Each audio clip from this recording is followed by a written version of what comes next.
Welcome to the Revolve Recap Weekly Podcast, hosted by David McCumber and Bill Lackey. Our goal is to help the members of Revolve Church deepen their connection to God, His family, the church, and His mission, while keeping you in the loop with everything happening in our community. Let's listen in to today's episode. Hey there. Good to see you. Revolve Recap. I'm your host, David, and today I got a guest host. Oh, wait. Is this? Oh, it's Bill. I didn't even know. It was like totally like a Clark Kent situation. I saw you got those glasses. I thought I had a guest. I thought there was someone with a master's degree or a doctorate or something. I got these reading glasses now, David. Gina keeps asking me why I buy the cheapest ones I can find, but I have to be honest with you. The price is right. Wow. This is like a real Larry King situation here. Or what was that guy from Horatio? Horatio? I need all the suspenders. What was the guy from CSI? He would always take his sunglasses off. Oh my goodness. Yeah. It's a crime scene. Well, welcome to the Revolve Recap. This is David. This is my friend Bill. We're here to tell you about Revolve and other stuff. So what do you got for us today, Billy? What's the question of the day? Every week we have a question of the day, and it's like the highlight of my week, really. It's actually the highlight of my week as well. And when I watch when I watch the podcast after you put it up every week, I basically just watch the question of the day. That's good. So if this is your favorite part, who knows?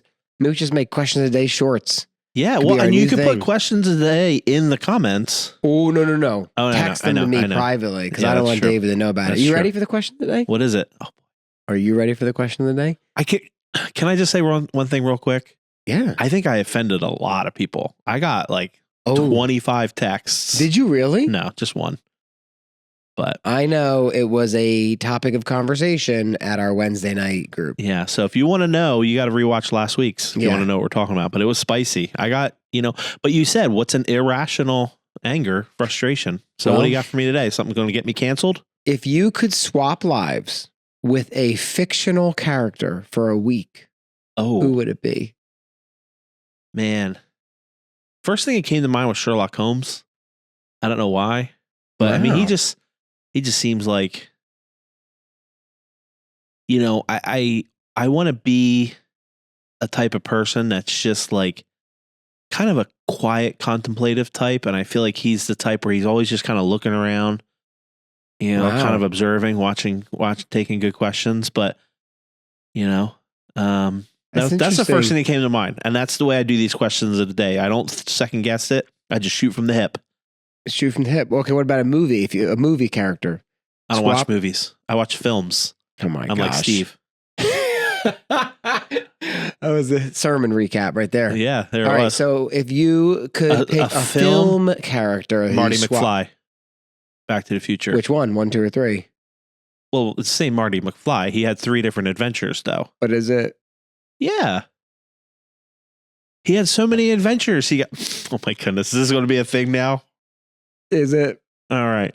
So Marty McFly. I'd say Marty McFly. You got to go to cowboy times, because if you were to ask me if I could go to like a different time period, cowboy times would be the time. Is that what the official title is? Cowboy times? Yeah. It's like, I don't know, somewhere like after the 1700s. What do you see, children? Back in cowboy times. Well, the Western expansion. Yeah, is that what we want to call it? It's not called cowboy times. Yeah. All right, I'm done with the glasses, I promise. Okay. So what's your fictional character? The first thing that came to my mind was He-Man, the cartoon. He-Man, Masters of the Universe, just that belt shirt. Remember that shirt he wore? It was just like a shirt with like a belt. Yeah. It's like a belt, but it was like shoulder belts. Yeah. It was like a little thing and then like shoulder belts. Yeah. And that haircut. Looking like Greta Thunberg.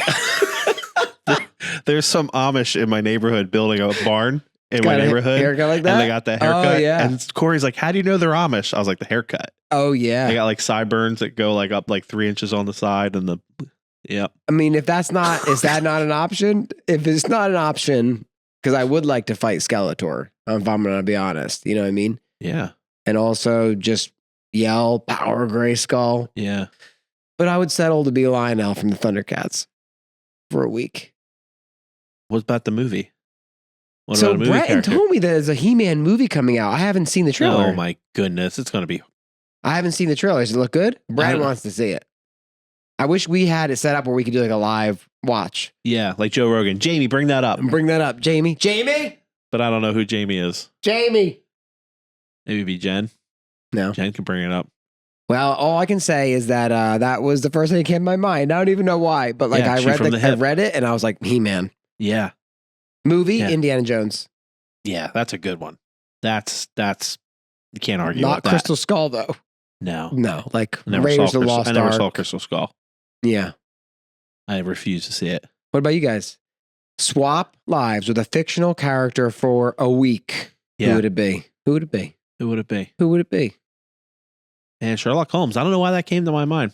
Wait, but which one? Like the one with Cumberbatch? Is that his name? No, not movies. I read books, Bill. I'm not. The elementary TV show. No. I'm talking. Are we talking about fictional characters? See, when you say fictional, I think books. Because when I go to the library, reader. when I go to the library, I go to the fine. fiction section or nonfiction section. Okay, so have 3 questions here: TV show, movie, book. Okay, my goodness. so Marty McFly, This is a He-Man movie. was my show, and my book is definitely going to be. I gotta think about Something that for a second. nerdy. No, I was gonna say probably like. I don't know. Probably. It was definitely going to be a Lord of the Rings reference. Yeah. It can't be Gandalf. No, it wasn't. It wasn't going to be Gandalf. Ghibli. I was going to say Gimli as a joke. Ghibli. I was going to say Gimli as a joke, but I could. I'd Mr. probably be Tumnus? like. I think I'd be more like a Samwise. You know what Yeah. I mean? Corey does a thing when he comes in the house in the snow, and he'll do this little thing Mr. like Tumnus? Mr. Tumnus does in the movie. And then he gets out a little pan flute. Yep. All right, All right. so TV show. So you said, because you're obviously a Sir Conan Arthur Doyle or whatever his name was. You're a huge A huge fan. Doyle fan. So Sherlock, and then TV show or movie. You said Marty McFly. So TV show. TV show. I don't know, Guy Fieri. I guess he's not fictional, but going around eating all those snacks sounds pretty fun. I'm Guy Fieri. I can drive like a car and I go eat. All right, fictional character. Oh boy. I don't know.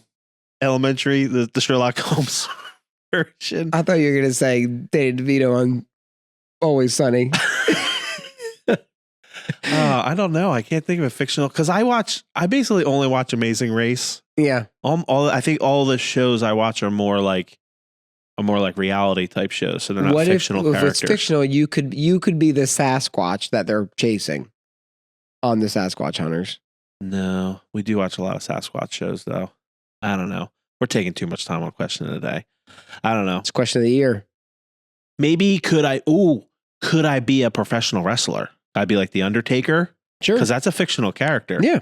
That's what Because you I want to always be. like when the lights go off and it goes boom. Oh yeah. And then the lights come on and he's like there. Yeah. That'd be sweet. That's basically like when we travel together. Lights are off. I hear a noise. I flip it on. You're just David's just standing there. there. Ah. All right, guys. That was a question of the day. If you have an idea for the question of the day that you really want to trip David up, text it to me. Or if you want to trip me up, text it to David. Yeah. We're all's fair in tripping each Yep. other. All right. So we're going to take a quick break and we're going to get back. We're going to do a little sermon recap. We had old pastor. I want to say old Pastor Steve. Wow. Yeah. OL apostrophe. Old OG. Pastor OG Steve. pastor. Pastor Steve. And so we're going to take a quick break and get right back at it. Sounds good to me.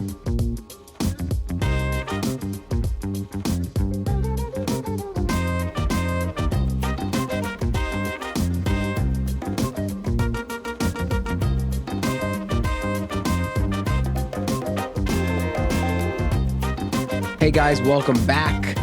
Time to recap the sermon. Not just any sermon. The sermon brought to us by the OG pastor himself, Mr. Steve, Elder Steve, Pastor Steve, Reverend Stephen. Yeah.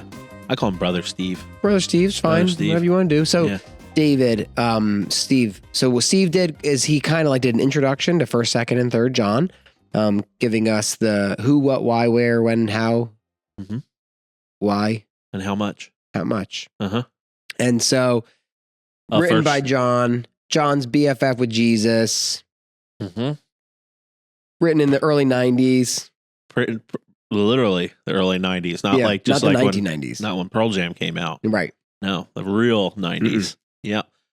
I will have to say that when I heard that Steve was doing an introduction, my mindset went to that this was going to be a more of a teaching than a preaching. And just like you said, giving the who, the what, the why. But Steve brought it. There was like, that was a sermon. That was preaching. That wasn't teaching. And I was really, really encouraged, really challenged. And then I learned stuff as well. But I think, do you want me to give my big takeaway now, or you just want me, that was just kind of like my snap judgment? Yeah. Give me your takeaway. That was my takeaway. I think the thing that really stuck to me, a couple things, man, when he talked a beloved, when he called people, because your name, because my name's David, it means beloved. But it's like you call someone friend, you call someone brother. That I think it's deeper than a friend. And just people want to feel loved. And then for him to go, Steve to go on and preach and talk about walking in light and walking in truth and walking in love, it just really made me think about that's the Christian walk. It's a walk. And there's highs and there's lows, but it's just every day putting one foot in front of another. And I just was really encouraged by how simple that was or is it's like, we want to add all these things. And, even I think Revolve, we make things very simple. It's like hear, obey, and share. Like that's very simple, but I just like the simplicity of you're just walking and you are the light and you're loving your neighbor. And that's what being a Christian is. Walk in love. Yeah. So if you were going to summarize for the people, what does it mean to walk in the light? Walk in the light is to not compromise to the darkness, like not compromise to the world, to be an ambassador for Jesus. So when, everyone's saying an inappropriate joke at work, you're not participating and you're not judging people, but you're just known as the guy that doesn't gossip. When everyone gossips, you don't participate. Yeah. And I think that's, for me, that would be walking in the light. You're the person that stands out as different. That's calm. They're not anxious. They're grateful. They're not gossiping. They're always encouraging. They're just a pleasant person to be around. They're filled with joy. I want to be in the light. Yeah. As he is in the light. Let's shine like the stars in the heavens. That's all I want, In DC Talk. Yep. It's a song, guys. It is a song. Walking in the light, walking in truth, walking in true belief, and then the overflow of that in your life. Walking in love. Yeah, my big takeaway was pretty similar. I think the idea of little children love one another. And I was thinking about that idea and how counter that is. Those two ideas of walking in light and walking in love. Like walking in light is walking in faith. It's walking in truth. It's walking in obedience. And then walking in love is the interpersonal overflow of those realities, And I was thinking about how opposite that is from so many of the manifestations of Christianity people are exposed to. It's like we think of it as, I wouldn't say we personally, but I mean, we as Christians, generally speaking, we think about Christianity as making sure you know all the answers and making sure you can argue with people about the fact that your worldview is right and theirs is wrong. And like, Christians are supposed to do these things and they're not supposed to do these things, instead of just love each other. And it's like, you get so worried about, what is your position on the end times, or, whether whatever, the charismatic gifts operate in the same level they used to or don't. Just love each other. Yeah. And you realize it's all over the New Testament. You're not, throughout the Gospel of John and John's epistles, but also in the Pauline epistles as well.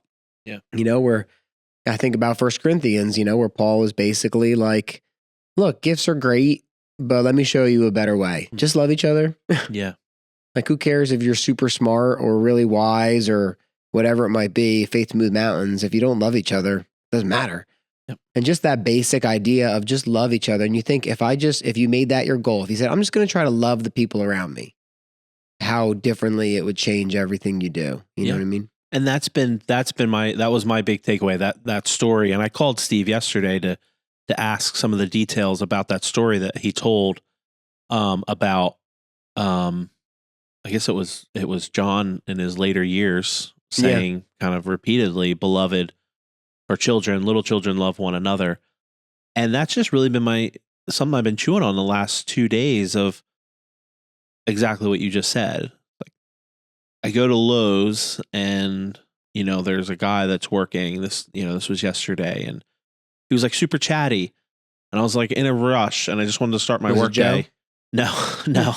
And, but it was like, is that loving for me to blow him off and go rush, get in my truck so I could start my day? Or is it more loving to take 5 minutes and talk with him? And so that really, the simplicity of love God and love your neighbor. I mean, Jesus, that's what Jesus said, the most important commandment. But you think if every situation you went into, you thought, how could I love this person well? Every conversation, every interaction, or how do I love God in this response?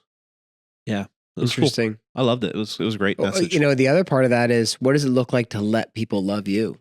Ooh.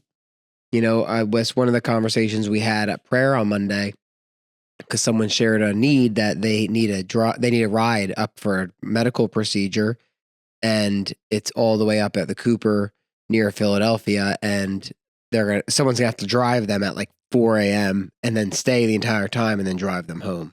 So it could be like an 8 or 10 hour day. Plus it's early. You know what I mean?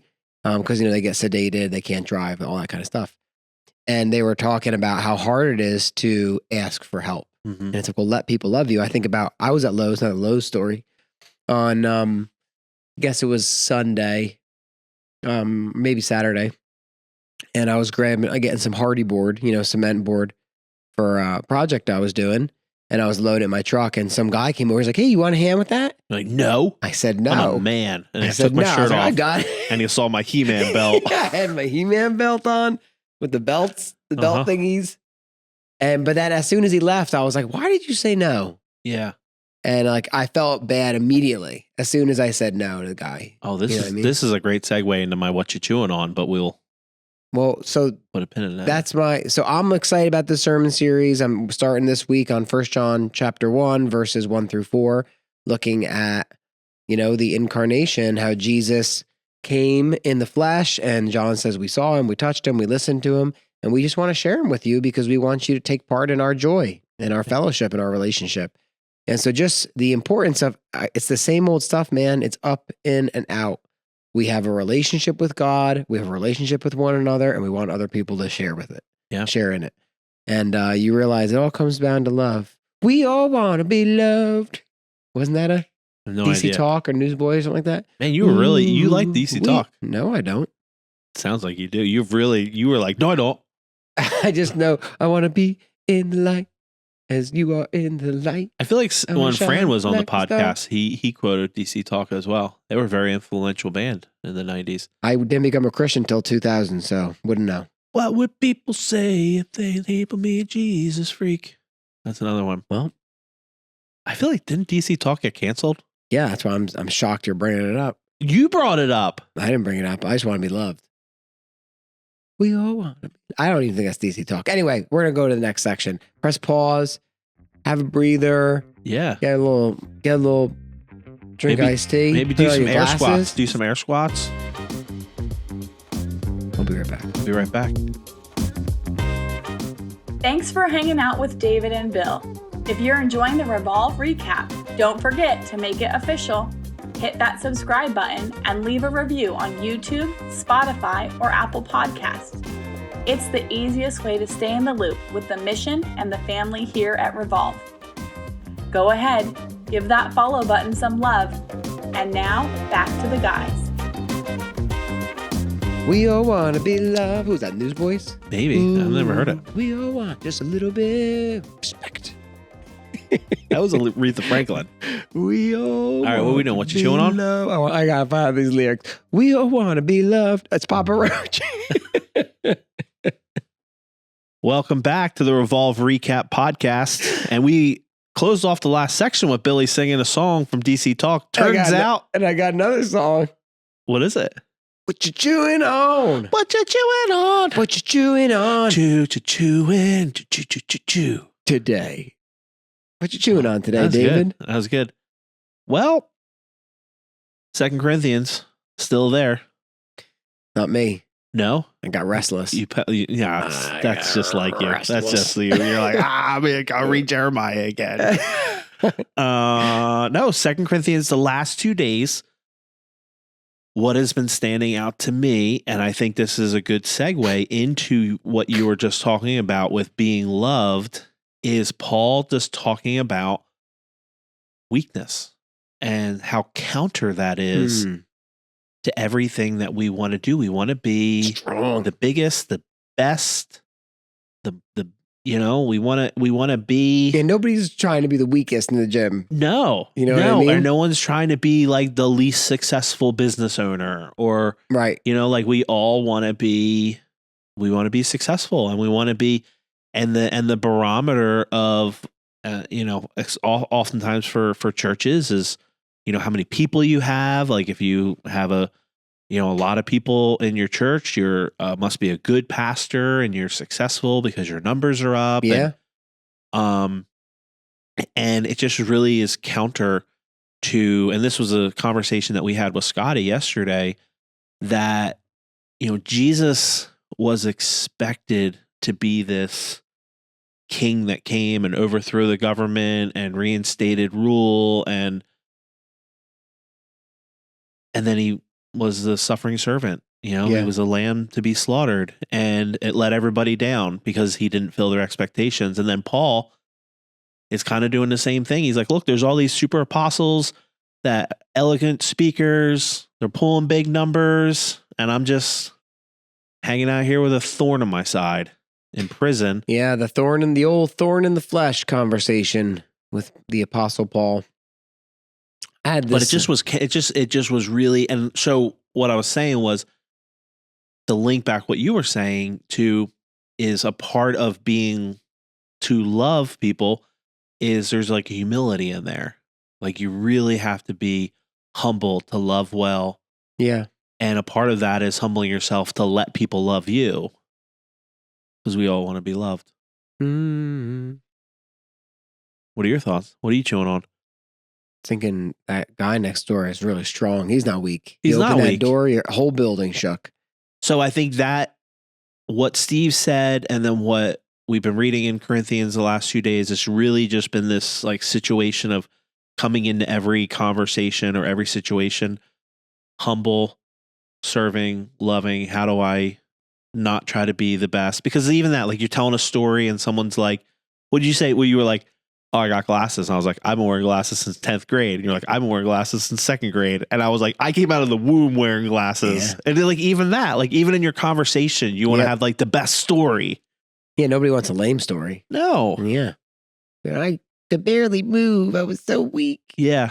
The weakness thing, I feel like, did we talk about this I had this conversation with someone. If it was on last week's podcast, I apologize. It's okay. Nobody listens to it.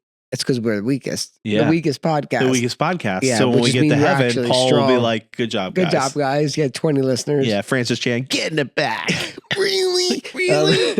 So, no, I was thinking about this idea of weakness because the stuff that Paul describes as weakness, I feel like in our culture, we wouldn't describe it as weakness. Because he's like, I rejoice in weakness, in hardship and persecution and shipwrecks, and when people punch me in the face. Yeah. Whereas I feel like I wouldn't describe that as weakness, persecution and hardships. I would just describe Paul as being pretty tough and getting picked on. Whereas like I describe weakness as like, man, I'm just really trying to not fill in the blank. Can't get this jar of peanut butter open. I'm just I then like Gina grabs it, opens it right up. No, my default is to think about it more in the lens of like sin, as in like, you're like, man, I just can't stop being whatever. I can't stop getting angry at my kids, or pick whatever your thing is.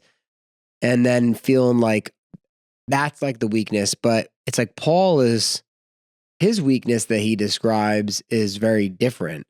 And it's interesting because I almost feel like the way Paul describes his weakness, where he's like, oh, in hardship and persecution, I almost feel like I can't relate to the way he describes weakness. But if you were like, Bill, what are your weaknesses?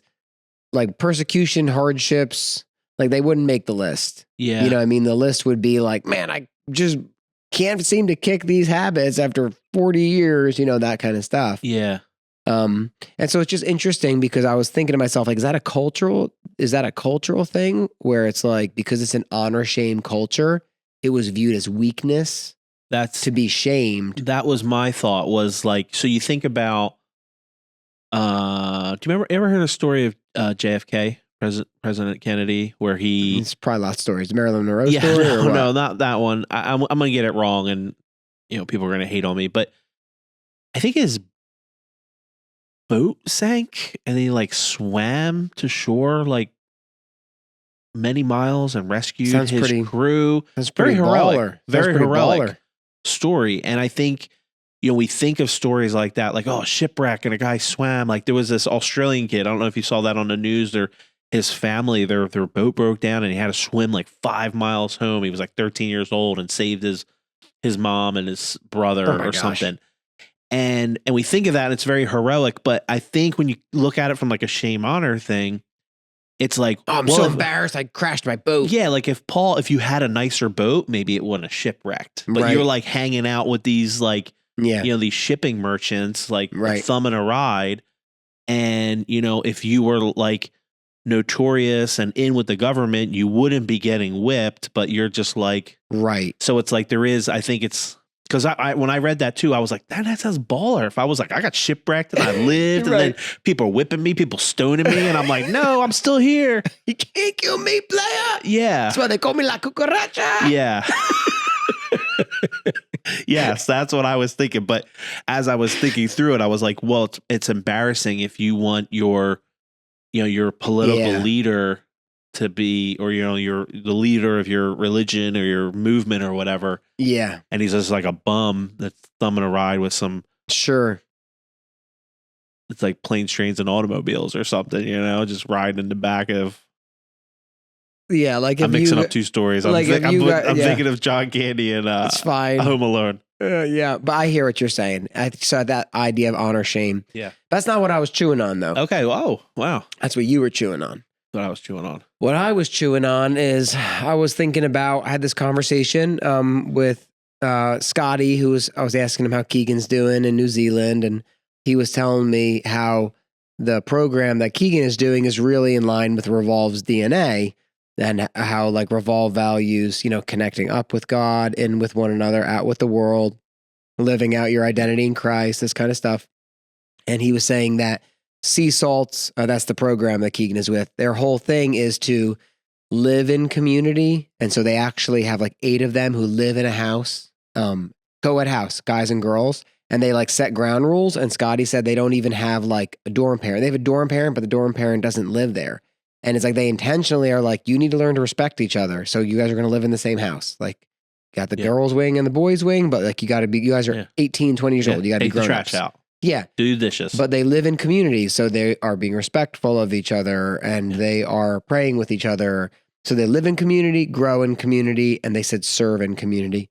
I would say go in community because it rhymes with grow. Yeah. But live, grow, and go in community. And so the whole idea of they're growing in their walk in community, they're living together, learning to, be together, and then they're going and serving and they're sharing the gospel in community together. And I just was thinking about that. And you think about 1 John and, the command to love, and you realize, guys, like it's all about community. Mm-hmm. And what I was thinking about is like David and I were talking before about how we have some acquaintances who will go to the campground, like Seashore Campground or whatever, and they'll park their RV there or their camper there all summer long. And they'll all get like spots in the same vicinity, and they'll just keep even though they live locally. And then they'll just go and they'll hang out at the campground every night. And you guys probably know people who do that. Yeah. And it's like you have such a crazy community. And I think back at college when you would live in the dorm and like your door was always open and people were always like dipping in and out and hanging out. And like you hung out with people 6 nights a week, 7 nights a week. And if you're a believer and you're hanging out with people 6, 7 nights a week, then Jesus always comes up. And like, what are you reading in your Bible always comes up. And pray, and you share a prayer request and people pray for you, or you have a hard time and everybody rallies around you because the community is there. Whereas, and that's how it's supposed to be, like a natural community. And then you bring Jesus into it. Yeah. But I feel like in America, it's like we have like disconnected person, disconnected person, disconnected person, disconnected person. And then they all go to the same church. And then we're like, well, how do we get them to form a community? And it feels so forced. Yeah. Instead of being like, well, all these people already go to the same CrossFit gym. So like, let's just get the gospel into the CrossFit gym. Let's just get it into that. All these people, hang out at that same restaurant, or they go to the docks or whatever it might be. It's like that idea of, instead of viewing it as, I'm going to create community, viewing it as, where is community? Like, where is it natural? Like if it's, with your kids, their friends' parents, or your soccer team that everybody's on, or whatever it might be. So I just been thinking about that idea of a natural community. And this is the constant tension between centralized ministry and decentralized ministry, because what do you do with the people who don't have natural community? Yeah. And how do you help them get connected? And that's the problem. Yeah. I don't want to say the problem, but that's the constant hurdle, is like you have people who are disconnected, not because there's something wrong with them, but because they live in an American culture and they never learn to be connected, And so it's like, well, how do you anyway, so that's what I'm chewing on. And it's not like a well-formulated thought. It's just like, it's obvious. Well, you just rambled for 18 minutes on, oh, here we go. Put his glasses on. Man, for those of you who are listening along and not tuning in on the YouTube, you're missing out. I'm kind of sad that Gina said they're ugly, because I feel like they look like my glasses. No, yours are deeper. Oh. Yeah. Well, I mean, maybe that's why she said they're ugly. Man, it hurts my feelings now. I feel for you. She's a straight shooter. You never need to. Maybe she just thinks they're ugly on me. What do you guys think? I think they look great. I think you look. Do I look more sophisticated? Nope. You just look like a guy who's wearing black glasses. Do I look like a hipster? Nope. Yeah, community is tough. I think 2 thoughts I had when you were sharing was, there's that. We get it all the time when people come to the church, they're new to the church, and they just say like, oh, what night's the men's Bible study? Or like, when do you have, such and such event? Question. And yes. It's like, they're coming to the church looking for Christian community, and instead of bringing the church or the gospel into their existing community.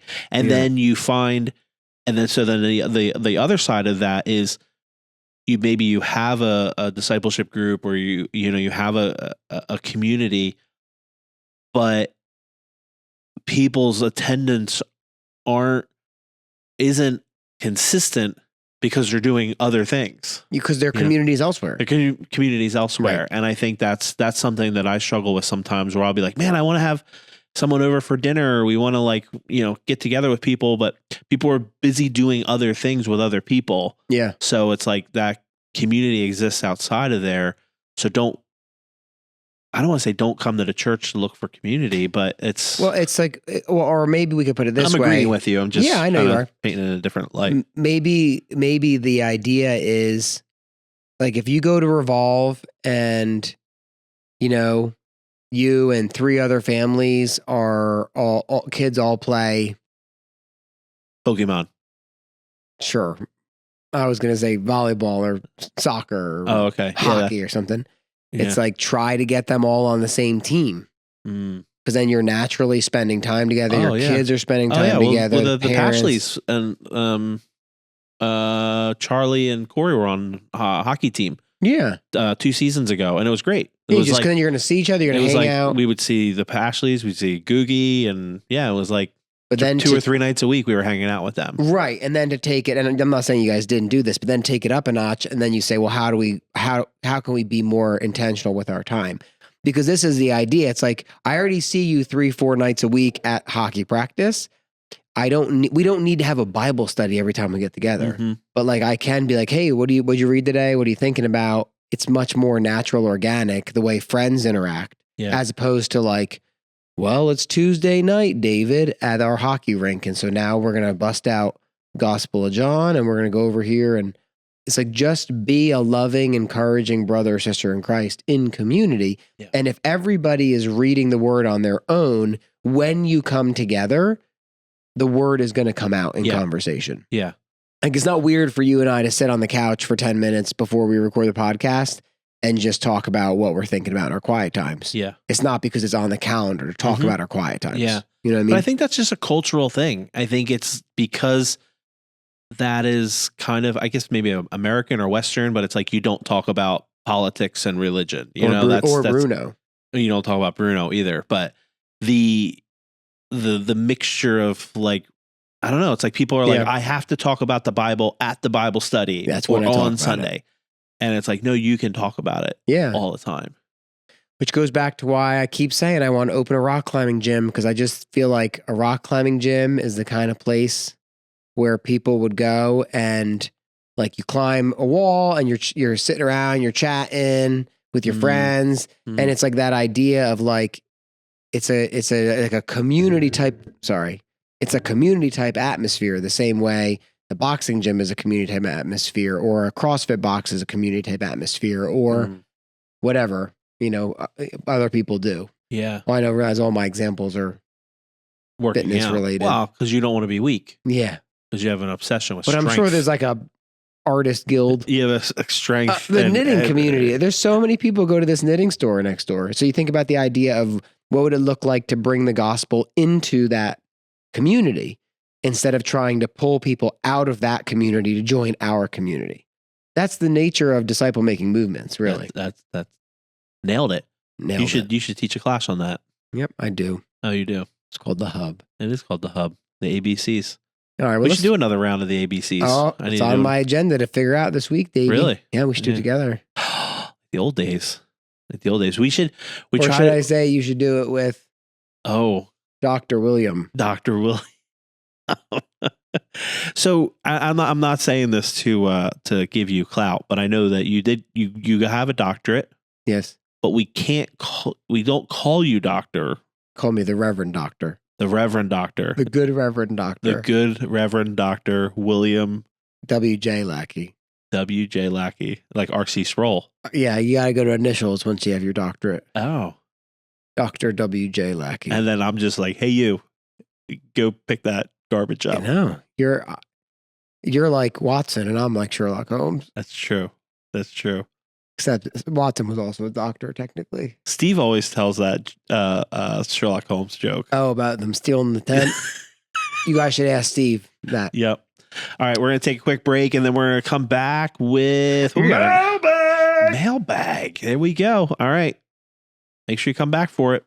Don't leave. Don't go over to Joe Rogan or Wesley Huff or somebody else. That's the only 2 podcasts I know. Blurry Creatures. What other podcasts are there? I have no idea. Yeah, don't listen to them. Just listen to us. What's the famous Bachelor one? Oh, I don't know. That The Bachelorette? The guy who always like spoils The Bachelor every year. People get so mad. Bachelor Steve. What's his name? I don't know. He's pretty famous. I don't know. I only listen to R.C. Sproul sermons. Who's the what's his name? Oh my gosh. I want to say it's not Seinfeld. Who's the shock jockey? He was like the shock jockey, original shock jockey. Howard Stern? Howard Stern. I was going to say Howard Stein. I knew that wasn't. He's probably got a podcast. I think he has a radio show, which is Didn't he get kicked off the radio? He's on XM or something like that. Got a question about last week's sermon? a discipleship challenge you're navigating, or maybe a question of the day that David and Bill need to answer. We want to hear from you. Send your thoughts and questions over. info@revolvechurchnj.com. Your voice is a huge part of the conversation, so don't be shy. Drop us an email and you just might hear it on a future episode. All right, we're back. We solved all the world's problem on the break, so that's good. Yep. Mailbag. Mailbag time. I always think about when you say that. I'm going to say this. I'm going to see if you know the reference. Okay. Frankie beans. Frankie beans. What's that from? Wait, I was thinking. Frankie beans. Come on.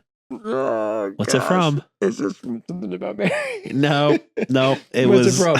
I get like picture. I get like. It's The Office when Jim and Pam go on their honeymoon. Beans. So that's like an inside joke that nobody in the office knows. Frankie beans. Yep. Frankie beans. But that's why I think when you go mailbag. All right. So what's on the mailbag today, Billy? All right. Let's see here. Couple questions. These questions are always like question of the day questions. You ask me these questions and I got to like think of an answer right on the spot. It's hard. I'm going to try my best though. Right. What do you got? Who's this question from? This is from George in Seattle. George in Seattle. And George, first time listener, first time caller, long time listener. George in Seattle says that he understands that a healthy group is supposed to live up, in, and out. Okay. So in other words, it's supposed to grow. It's supposed to love one, like in their relationship with God, they're supposed to love one another, and they're supposed to encourage each other in the mission. Mm-hmm. And he says, what does this look like if I'm more naturally a gifted teacher? That is. So in other words, how do you, like, what is a quote? Because we say a healthy group is up, in, and out. It's not just Bible study or just loving one another. So they're connected to God. They're connected to one another in community, and they're living on mission out with it. Yeah. So what does that look like for someone who says, yeah, but I'm just like a natural Bible study teacher? So what would you say? Let me rephrase it. What would you say as encouragement to all the DG leaders out there who say, my gift is teaching, and I feel like Revolve's structure for groups prohibits me from using my gifts? Well, first I would say, don't not use your gifts. If you're gifted in teaching, teach. That would be foolish for you not to if God gave you that gift. Those who teach, don't hide under a bushel, friend. Yeah, Paul says those who, if you teach, then teach. If you serve, serve. You serve. If you encourage, give high fives. That's right. Money, do it generously. I would say, just off the cuff answer, first thing would be, we are a body. So I would say, is there someone in your group that maybe is more naturally gifted towards evangelism or missional rhythms? Is there someone in your group that's more hospitable and likes to build community? And so that would be the first thing I would say, is look at your group as a body, just like a kind of a smaller version of the church. And is there someone in your group that is more passionate about like leading some sort of outreach or encouraging people in the mission, and lean into them to maybe spearhead that. Sure. And so that would be kind of my first answer. What do you think? Yeah, I think to add to that, I would say to someone who said that to me, I would say, what is the goal of teaching? And I mean that seriously. What is the goal of teaching? Equip the saints. To equip the saints for the work of the ministry, to impart something to another person, right? And so if the goal is impartation, equipping, passing on of something that you want them to be faithful with, then maybe they need to rewire in their brain. Is not, the question is not, I'm not allowed to teach. What do I do? The question is, what does teaching look like if the goal is impartation and equipping? Yeah. And so in other words, when someone says to me, I'm a gifted teacher, I don't know what to do in the way that we have structured groups, what they really mean is, I like to lecture and I'm good at it, and now I don't know what to do. Yeah. And my response would be, the goal of teaching is not a good lecture, though lecturing is a form of teaching. the goal of teaching is education, and a group requires gifted teachers to utilize other methods of pedagogical instruction. In other words, teach in different ways. Yeah. Even if it doesn't mean lecturing, doesn't mean you're not teaching. Yeah. It just means you're changing the way you teach. Well, I think you could add a layer of your teaching to be asking the question of like, who are you going to share this with? Or Sure. how do you implement this in the workplace or within your family? Right. And it's really adding that, like when we talk about doing a Discovery Bible study or doing SOAPs or whatever method of study you use, it's that who are you going to tell? Just think of it this way. It's like if you were, let's say that you're going on a hike in the Appalachian Trail with your boys, right? And like my boys or my boys? Your boys. Okay. With Seth and Corey. Okay. Right? And you know the way because you've done this trail lots of times. Okay. Me and the Appalachian But you Trail. also want to equip your boys to go on the trail, right? And so you're walking behind them, they're walking in front of you, and you're giving them directions because you want to teach them the way to go. So one way would be you could say, hey, Corey and Seth, look for the purple markers, follow the path. You know what I mean? And then that would be one way. Another way you could be make a left, make a right, make a left, go straight, make a right. And then when it seems like someone is going a wrong direction, they missed the purple marker or they made a wrong turn, you could either go turn around, make a right, or you could pause and say, now guys, did you see the marker? So if we continue this way, where will it bring us? You know what I mean? Another way, the point is it's very similar with teaching. I could just say, someone could ask me a question. Well, what does this mean? And I could say, this is what it means. Or I could say, well, let's look at the passage again. What do you guys see in this passage that might help answer that? Yeah. That's still teaching, but it takes the spotlight off me and it puts the spotlight on the text. Yeah. And it still requires a giftedness, right? To know what questions to ask and that kind of stuff. But it's not always about lecturing. Is that pedagogical? Pedagogy. Pedagogy is like the science of education. What is the study of education? What is the type of teaching where you ask questions? You ask questions. It's Socratic. Socratic. Yeah. Socratic study where you just ask questions and I mean, generally speaking, I'm sure that's what I feel like Sherlock Holmes does. Is he's like always kind of asking questions to deduce the best answer. So that's why I like Sherlock Holmes. What does he always say? Deduction. It's elementary, my dear. Yeah, Watson. but there's like, what does he say?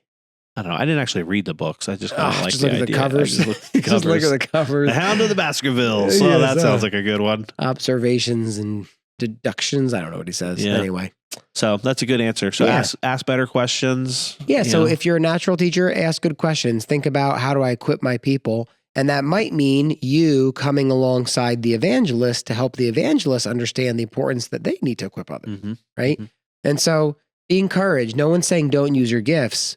We are saying the role of teaching looks very different when you're lecturing a seminary student versus a kindergartner.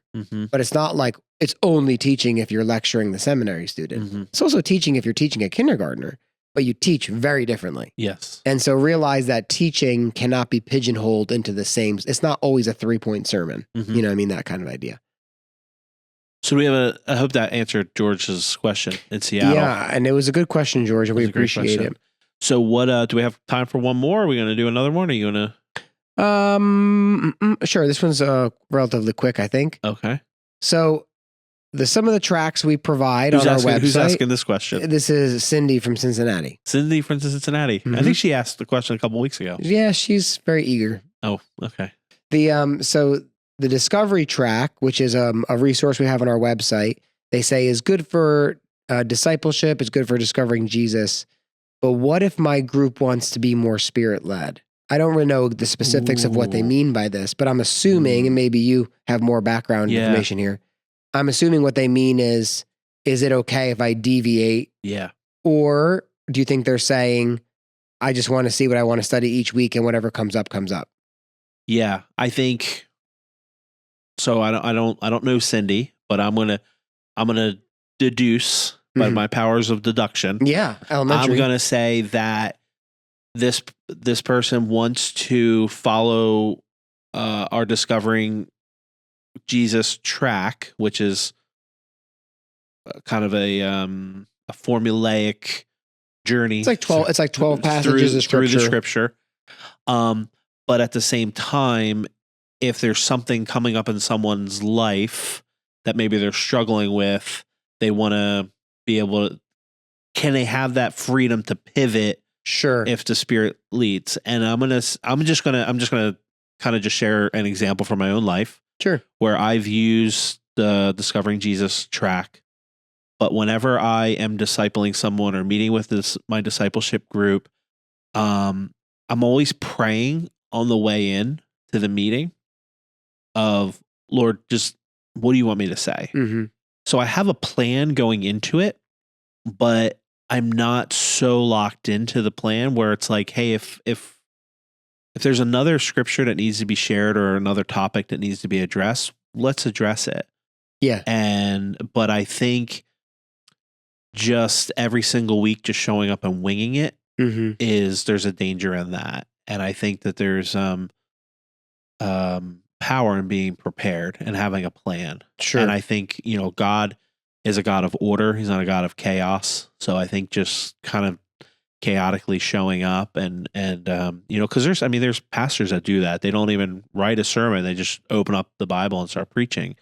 I think that's and their sermons are great. Yeah. Sure. So that would be my answer is, have a plan, follow the track, but definitely if the Spirit's prompting you, and that's happened to me where, I will deviate and read another bit of scripture and, then go back to the track next week. Or, there's times in my discipleship group, and I'm sure you've had this happen as well, where, we just kind of hit pause and we're just kind of just a time of encouragement or a time of prayer. It's like, hey, this is just a heavy week. Let's just pray about this That's week. Good. And so I would say it's not and or, it's both. Yeah, I think that was a good answer. The only thing I would add to it would be what my friend Lee, down in Florida, Lee Wood down in Florida, always says is imitate before you innovate. Yes. And it's like, if this is the first time you've ever discipled someone, just stick to the plan. If it's something blazingly obvious, like they come in and they say something that is very obvious, you're like, I gotta pause. Like you said, they're like, hey, my wife is dying. Yeah. Okay, obviously you pause. But I would say if this is your first time, imitate it. Just imitate it. Stick to the plan. Be willing to deviate, but don't go into it like, I'm going to deviate. I will say this. I've been doing this for a long time. Dave has been doing this for a long time. God, I don't even know if I should say this. I very rarely do the Discovering Jesus track because I've been doing this for so long that someone comes in and I'm asking, oh, how did last week go? And let's say that we were supposed to study with the gospel. Let's say we were supposed to study John 3. You know what I mean? Or something like that. And I'm listening to them and I'm listening to them. And in my head, I know that we are going to study the gospel today. But in my head, I'm like, oh, you know what? Ephesians 2, 1-10 would be a really good passage to talk about here. Or Titus 2, 11-14. And because I've been doing this for so long, it's very easy for me to say, hey, let's turn to Ephesians 2 and look at this. And it doesn't mean that I'm changing the content. It's that I'm changing the approach based upon what they're sharing that's more relevant to their life. Yeah. But that kind of innovation only happens when you've been doing this for so long. You know what I mean? And so like David was saying, is like, in order for you to be able to zig and zag, you need to have been in the word enough where you're like, hey, turn to this passage. Yeah. But if you've never done this and you're like, I don't know how to talk about baptism. All right, well, that's fine. Stick to the plan. But then for other guys and gals who have been doing this a long time, I can talk about baptism from 6 or 7 different passages. You know what I mean? And I might be like, oh, this person needs to look at Romans, not the book of Acts, because their questions are more theological in nature. That kind of idea. Yeah. And so I think it's like the Pirate's Code. Yeah. It's more like guidelines. But have a plan. Yeah. And then be okay deviating. And the plan is the plan that, I want to say that we wrote, but because it's kind of a collaborative thing, there's a purpose to it. Sure. So it's trying to teach someone the whole story of the Bible, or teach someone the whole story of the gospel, or if you're doing Discovering the Church, or you're teaching you what it looks like to be a part of a healthy church. You know, Sure. so there's a reason for it. It's not just like haphazard verses picked out of the sky. So it's like we're trying to, from the foundation, build healthy discipleship that of people who are fully knowledgeable of the Bible. So there's a reason that there's a structure to that. Yeah. It's not just like, hey, these are some really cool passages. Good stuff. Well, Cindy, I hope you were encouraged by that. And we joke, we make up fun names just because it's kind of fun for us to do. But these are actual questions that are asked to us, you know, during the week and that come up. And so we're hoping that it encourages you and maybe questions that you have. So if you do have questions, let us know. You know what, David? I have a question for you. Are we going to do some announcements right now? Oh, yeah. Let's take a break and we'll come back. Sounds good.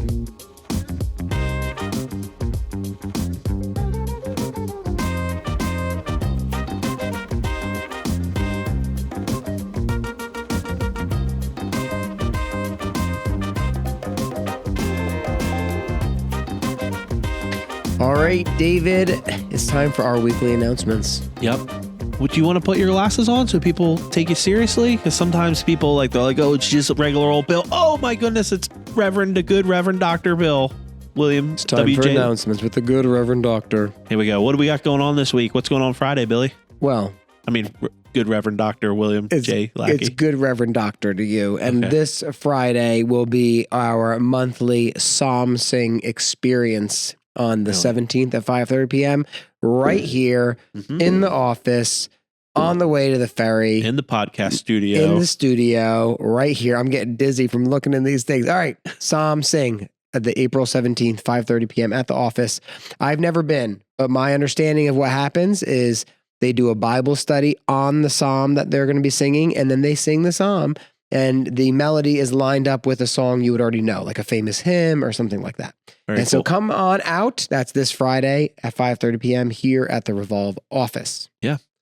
So we also have here at the Revolve office next week on April 21st at 7 o'clock. Which is a Tuesday. We have something called Basis. And Basis is a grieving support group specifically for parents who have lost children. And those could be infant to adult children, preborn children, all of that. But it's specifically for parents of people who have who have lost children. And this is a great group. It's led by Fran and Carol. And it's a good time to share if you want to share, or sit and just be encouraged. It's for all people. It's not just for Christians or just for people in Revolve. The Bible is shared, but if you have a coworker or a family member that you think would be blessed by this, and they're not a believer or they're not a member of Revolve, they are still welcome to come and be encouraged by that. So it's a wonderful blessing that we offer here at Revolve. Also on Tuesday night at 5:30 p.m. at Leah Lambert's house, you can get the address from the website. There's going to be a women's fellowship and prayer night. They're going to have a time of worship, a time of prayer, and a time of teaching from Jess Walker about how to hear from God. And so if you're a woman, you're invited to that. Revolve Women Make No, April 21st at 5:30 p.m. Yes. And if you want more information, contact the church office. Sure. So May 31st, we are getting into that time of year where Revolve gets a little nomadic because there's some things with the school and things like that. So the first thing that you need to know is May 31st, we will be meeting at Southern Cape Christian School. Formerly known as Cape Christian Academy. Formerly known as Cape May County Christian School. Formerly known as,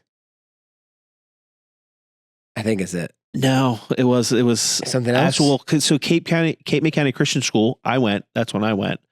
And another school, I think it might have been Pilgrim Academy, merged and became Cape Christian Academy. And now it's SCCS. Yes. So, but that is going to be May 31st. We're going to be gathering there for our Sunday service. That's on Route 9 in Courthouse.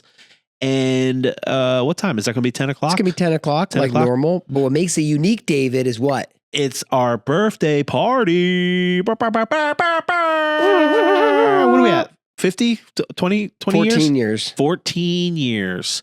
14 wonderful So it's years. going to be the Revolve birthday party at SCCS. We'd love to see you there. But a part of that is we're going to be doing baptisms. Dunking people in like a cookie. Yeah, but no, bigger than this. Bigger than this. We're gonna. It's enormous. The Huge. hugest baptismal greatest you've ever seen. Giant water slide So into a pool. if you are interested in being baptized at the event on May 31st, could you bring the screen back up? I don't know when the dates are.